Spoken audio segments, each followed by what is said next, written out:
En esta etapa de cuidado, una oportunidad para mirar alrededor.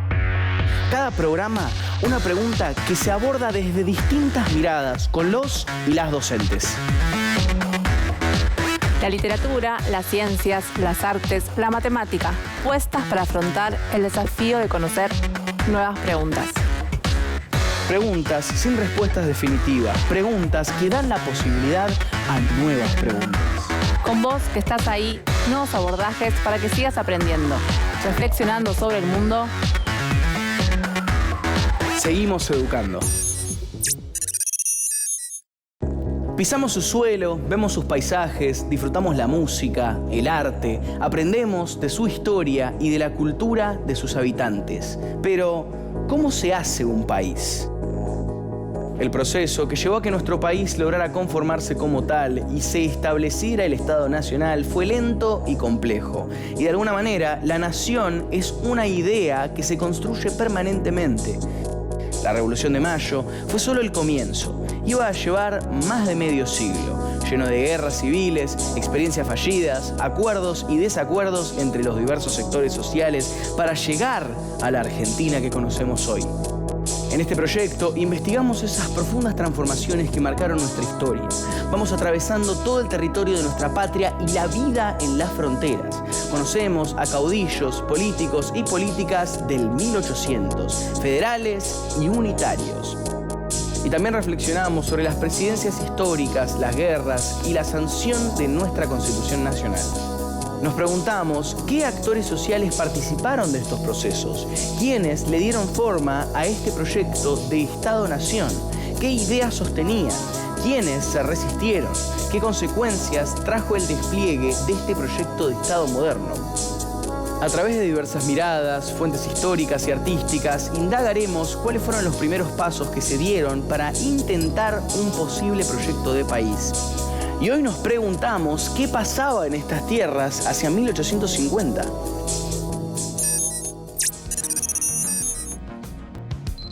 ¿Qué pasaba en estas tierras hacia 1850?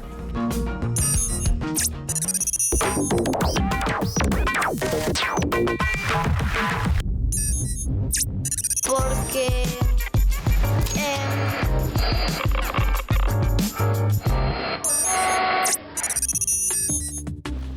Hola, soy Pilar, tengo 10 años y vivo en General Roca. mi nombre es Rafael, vivo acá en General Roca y tengo 12 años. Hola, me llamo Paloma Sugar Medi y vivo en General Roca.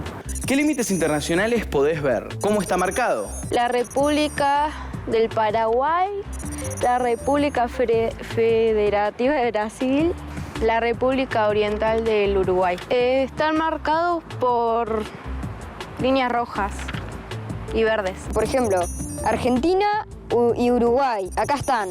También entre Argentina y Chile. Veo los límites entre Chile, también veo los límites entre las provincias de Argentina. Están marcados en rojito. ¿Qué límites ves entre provincias y cómo están marcados? Entre Río Negro y Chubut, acá está el límite.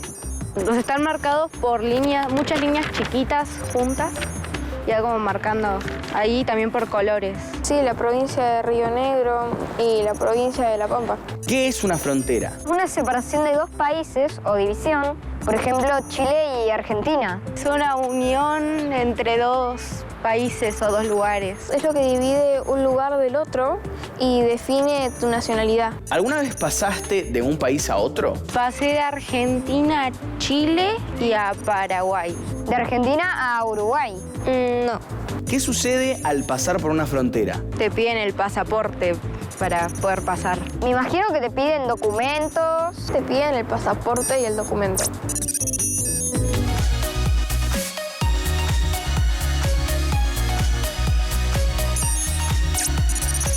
¡Extra, extra, extra, extra!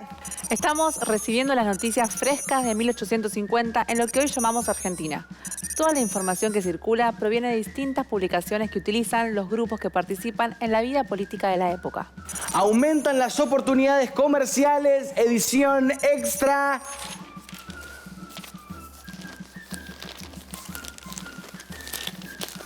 ¿Quieren saber qué está pasando en nuestro país en 1850? Repasemos un poquito. Rosas es el adversario común de muchos políticos y ejerce el cargo de gobernador de la provincia de Buenos Aires en 2 periodos, entre 1829 y 1832, y entre 1835 y 1852. Durante el rosismo crece enormemente la actividad ganadera bonaerense, las exportaciones y algunas industrias del interior que son protegidas con una ley de aduana que fija impuestos a las importaciones. Pero Rosas es un hombre con grandes enemigos. Es que Rosas se niega a compartir con las provincias el dinero recaudado en la aduana de Buenos Aires. Y al prohibir la libre navegación de los ríos interiores, todas las operaciones comerciales deben pasar por el puerto de Buenos Aires. Entonces, concentra el comercio y la recaudación que genera. ¡Uy! Nuevas noticias, esto lo cambia todo. Urquiza derrotó a Rosas. Urquiza derrotó a Rosas, mirá. Pero, pará, ¿cómo sigue la historia después de la caída de Rosas?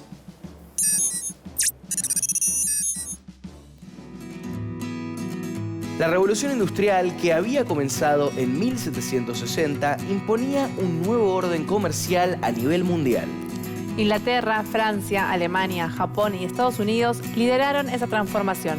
Y nuestro país, buscando aprovechar las oportunidades comerciales, se focalizó en la exportación de materias primas. A nivel social, en estas tierras se vivía una gran desigualdad. En 1850, extensas zonas estaban habitadas por pueblos originarios. Y en las provincias surgidas a partir de la Revolución de Mayo de 1810 existía una dualidad bien marcada entre los ricos y poderosos, que eran los hacendados y comerciantes, y el bajo pueblo, integrado por indígenas, afroamericanos, mestizos y blancos pobres, que trabajaban en las casas de las familias acomodadas o como changadores, matarifes, artesanos o jornaleros. Habían, además, muchas personas que continuaban en situación de esclavitud a pesar de la libertad de vientre declarada en 1813, y un grupo creciente de pequeños comerciantes que dominaban los oficios. Con la derrota de Rosas de 1852, Buenos Aires comienza a funcionar escindida del resto de las provincias que integraban la Confederación Argentina. En oposición a Buenos Aires, las restantes provincias se manifestaron a favor del libre cambio. Pusieron en vigencia el Pacto Federal que avalaba la libertad de comercio, la libre navegación de los ríos y dispusieron que los gastos nacionales fueran cubiertos con los ingresos de las aduanas provinciales. Poco tiempo después, en 1853, se dio un gran paso al sancionar la primera Constitución Nacional que adoptaba como sistema un gobierno representativo, republicano y federal. En 1854 asumió la presidencia el hasta entonces gobernador de Entre Ríos y líder del Partido Federal, Justo José de Urquiza. Y se dictó la ley conocida como derechos diferenciales. Esta concedía pagar menos derechos a aquellos buques que trajeran mercaderías extranjeras y descargaran en los puertos de la Confederación sin pasar por la aduana de Buenos Aires. El enfrentamiento entre Buenos Aires y la Confederación era por posiciones ideológicas, pero sobre todo por el predominio político y económico y el derecho a imponer su política económica a la otra parte. Esta tensión encuentra su punto más complejo en la batalla de Cepeda, en 1859, luego de un intento de Urquiza de incorporar a Buenos Aires a la fuerza. El triunfo de Urquiza con los federales determinó la firma del Pacto de Unión Nacional en San José de Flores, en el que Buenos Aires aceptaba formar parte de la Confederación, renunciaba al manejo de las relaciones exteriores, aceptaba la Constitución con ciertas reformas y accedía a que la aduana de Buenos Aires sea propiedad de toda la nación. Pero las enemistades continuaron y en 1861 se volvieron a enfrentar en la Batalla de Pavón. En esta ocasión, el triunfo quedó en manos de Buenos Aires y marcó el fin de la Confederación.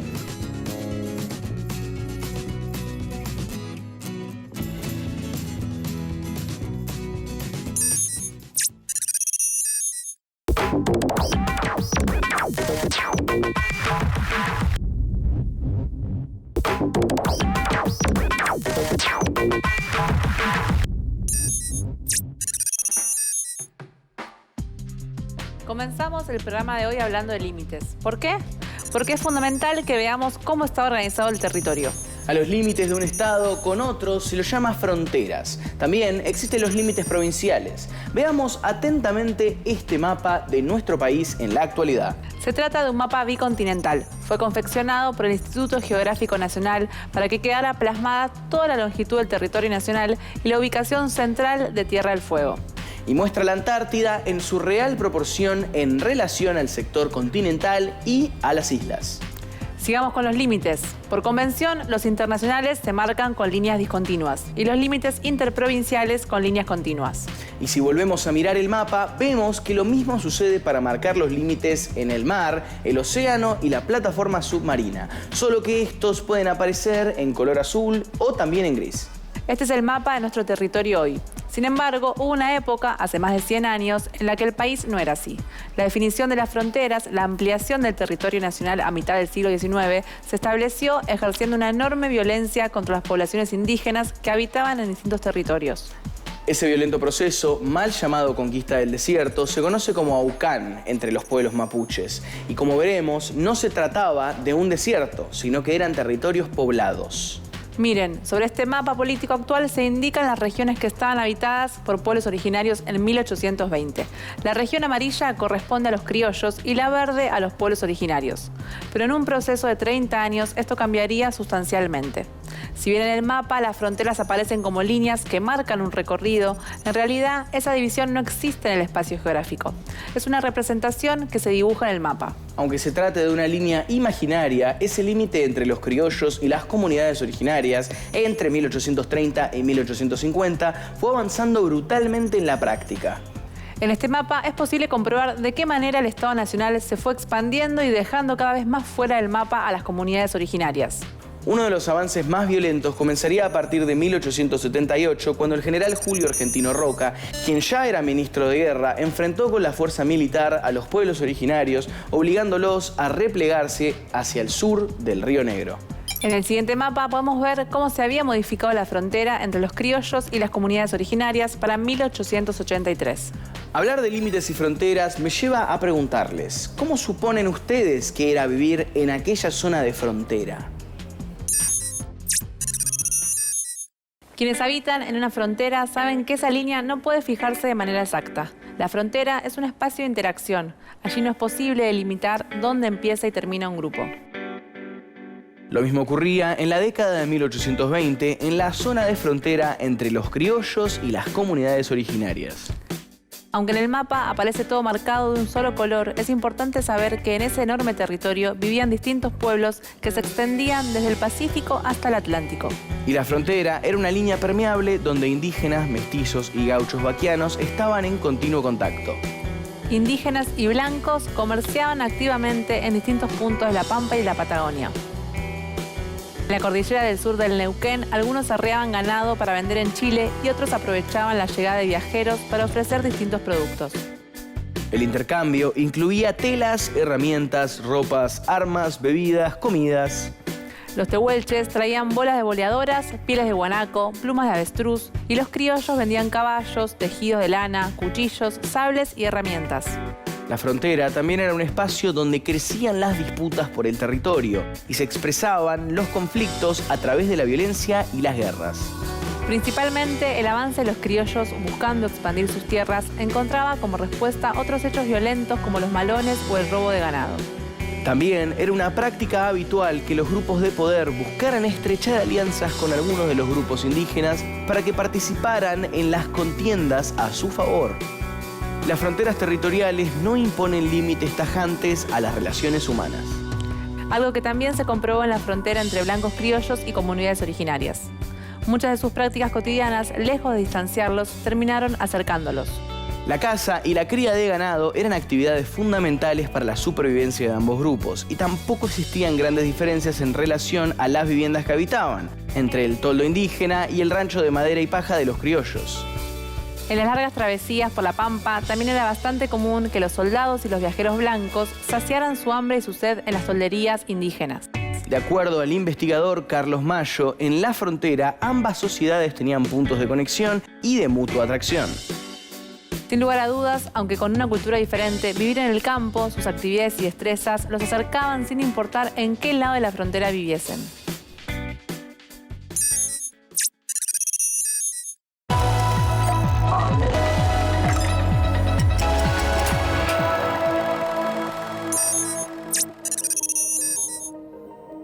Uno de los modos en que se estudian a las sociedades es a través de las fuentes directas, es decir, testimonios de los protagonistas de la época. En este caso voy a compartir con ustedes una carta escrita por un actor social particular, Santiago Bendaño. Ustedes se preguntarán quién fue Santiago Bendaño y por qué su testimonio nos puede ayudar a comprender este periodo de la historia donde la cuestión del indio era un tema de debate nacional. Santiago Bendaño fue un criollo que vivía en la provincia de Santa Fe. En 1842, con apenas 8 años de edad, fue llevado cautivo. Permaneció 7 años entre los indígenas hasta lograr escapar del cautiverio. Volvió a vivir con los criollos y dedicó su vida y su obra a la defensa de los derechos de los indígenas en territorio argentino, a mediar entre las comunidades originarias y la sociedad blanca como intérprete, militar, funcionario del gobierno y escritor. En la década de 1850, Avendaño se propuso escribir y contar lo que había vivido personalmente, dando datos sobre la cotidianeidad de los ranqueles, su economía doméstica, el modo en que se relacionaban con otras personas. Los manuscritos cuentan sobre su convivencia pacífica con los pueblos originarios. De hecho, en lugar de referirse a sus captores como secuestradores, los llamaba familia. Pero esta obra quedó inconclusa. Con fecha 17 de diciembre de 1870, Avendaño le escribió una carta al juez de paz José Botana. Cuando leemos una fuente histórica, tenemos que preguntarnos, además de quién la escribe, a quién se dirige y con qué intencionalidad. En la carta que leeremos se puede ver a Santiago Bendaño intentando negociar con el gobierno y convencerlo de que obren de otras formas con los indígenas. Para Bendaño, los pueblos indígenas son presentados como un eslabón clave en el funcionamiento económico de la región, un sector social fundamental en este país, que deben ser tenidos en cuenta e integrados al proyecto nacional. Además, los presenta como víctimas de increíbles explotaciones. Al leer a Bendaño no debemos olvidar su intencionalidad, su búsqueda por convencer. Por eso lo escuchamos haciendo énfasis en las ventajas que el gobierno de turno sacará de tratar bien a la indígena e integrarlo a su sociedad. En el fondo, lo que está haciendo es criticando el modo en que el gobierno está actuando con los indígenas e intentando ofrecer alternativas menos violentas. Les comparto entonces un pequeño fragmento.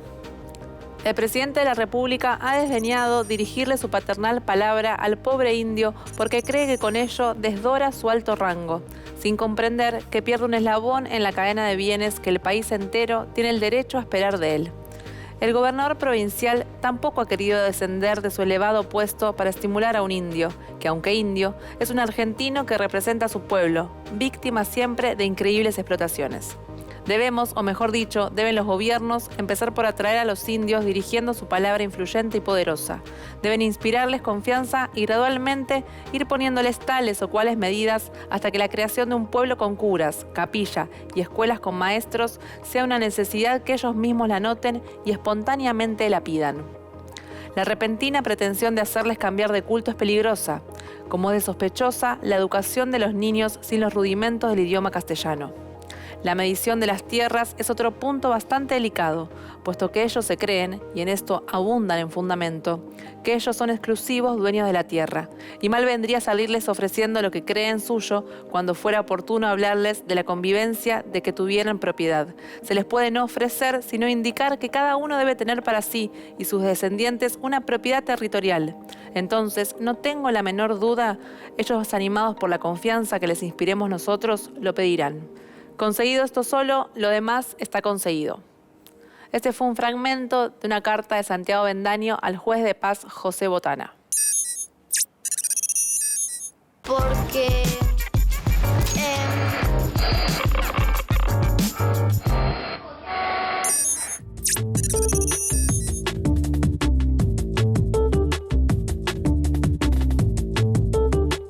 Observa la pintura La Vuelta del Malón, de 1892, de Ángel de la Valle. ¿Qué muestra esa pintura? Gente y animales. Caballos, perros, acá hay un perro. Acá se ve medio pixelada y rara, pero cuando yo la vi de buena calidad, yo veía que eran varios aborígenes que estaban festejando una victoria, en que estaban llevando varios recursos saqueados de los españoles, por como veo. Sí, creo que son personas que vuelven de una guerra o que aparentemente llevaron rehenes. ¿Quiénes pensás que son esas personas? ¿Sabes? Fue. ¿Cómo se dice? Originarios. No sé. Y yo siento que son los aborígenes, por como veo. Por su color de piel, por cómo se ven. No sé, porque no parecen argentinos. ¿Por qué se llamará La Vuelta del Malón? vuelven de, no sé, de un lugar. Un malón representa a un grupo gigante de personas. Y la vuelta tal vez se refiere a que han vuelto de alguna batalla tremenda en la cual ellos han logrado ser los victoriosos. Porque capaz que fueron a un lugar y después volvieron.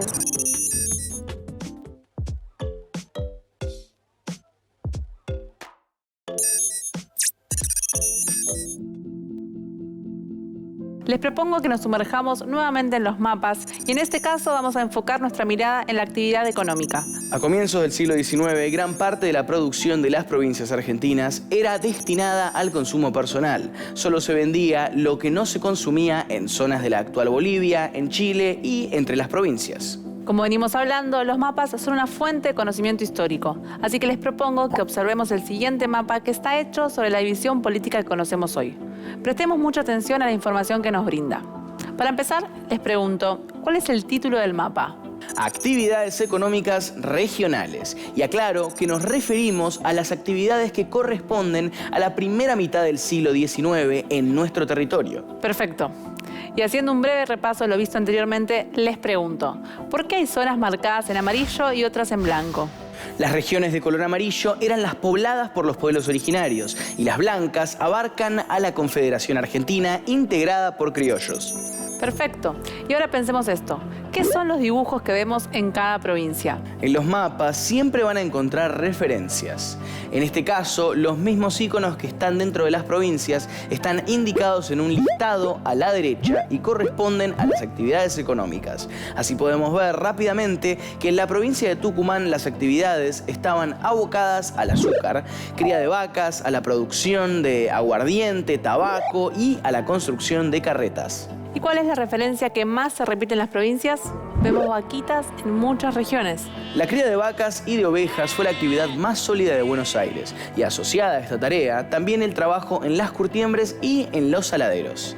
Vemos también que las provincias del litoral como Corrientes se caracterizan por varios rubros, desde curtiembres y astilleros hasta cría de vacas y producción de naranjas, yerba mate y algodón. Las provincias del litoral y la de Buenos Aires exportaban cueros a Europa y carne salada para alimentar a los esclavos del Brasil y el Caribe. Y este mapa, a simple vista, nos muestra que solo estábamos hablando de una porción de las tierras del territorio argentino. Las áreas amarillas estaban ocupadas por los pueblos originarios que desarrollaban sus propias actividades económicas y además tenían un comercio intenso con las distintas sociedades provinciales. El mapa nos muestra que ya en aquella época la cría de animales para vender a otros países de la región era una actividad importante. Y el resto de las actividades también estaban vinculadas a las riquezas de los suelos y a la cría de animales. Vamos a ver cómo fue cambiando la actividad económica a la par de la organización nacional.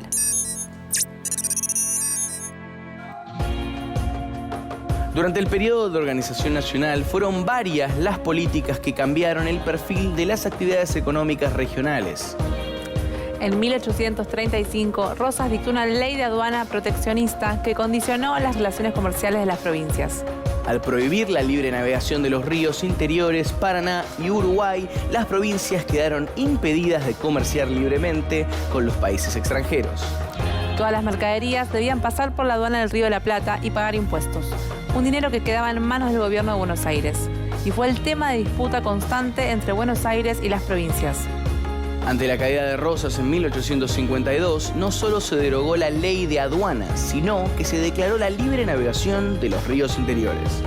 La idea del libre comercio, que todas las naciones puedan comerciar libremente, se impuso por sobre la aplicación de políticas proteccionistas.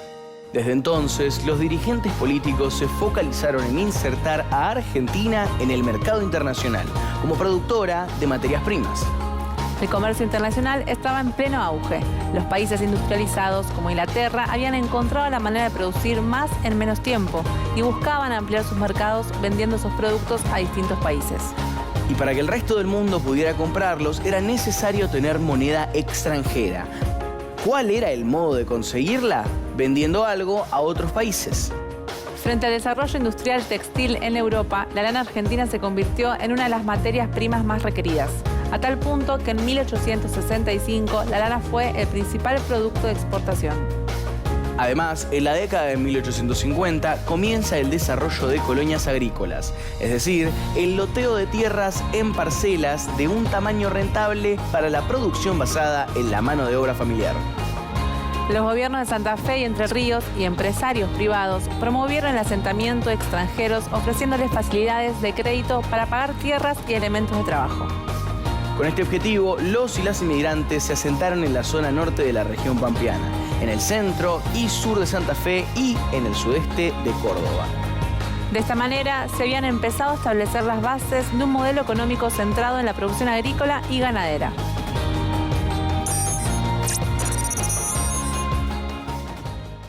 Hoy iniciamos una semana en la que vamos a conocer más sobre lo que pasaba en nuestro actual territorio hacia 1850. Como sucedió en un pasado lejano, vamos a ir recorriendo en toda la semana distintas fuentes que nos permitan aproximarnos para reconstruir qué sucedía, quiénes eran los y las protagonistas, cuáles eran sus actividades, sus ideas, sus intereses económicos y sus posiciones políticas.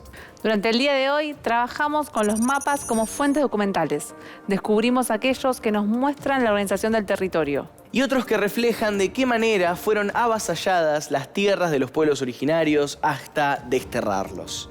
También descubrimos cómo en ese territorio se realizaban actividades económicas particulares, tanto en zonas de dominio criollo como en tierras habitadas por los pueblos originarios. Las actividades de producción estaban principalmente orientadas a la cría de ganado y la agricultura. Esa información nos puede servir para entender por qué en la conformación de un Estado nacional la disputa por el territorio fuera tan importante. Del mismo modo, vimos cómo las actividades comerciales de compra y venta de productos representaban un tema importante con respecto a quién recaudaba los impuestos de la aduana y quién podía navegar los ríos.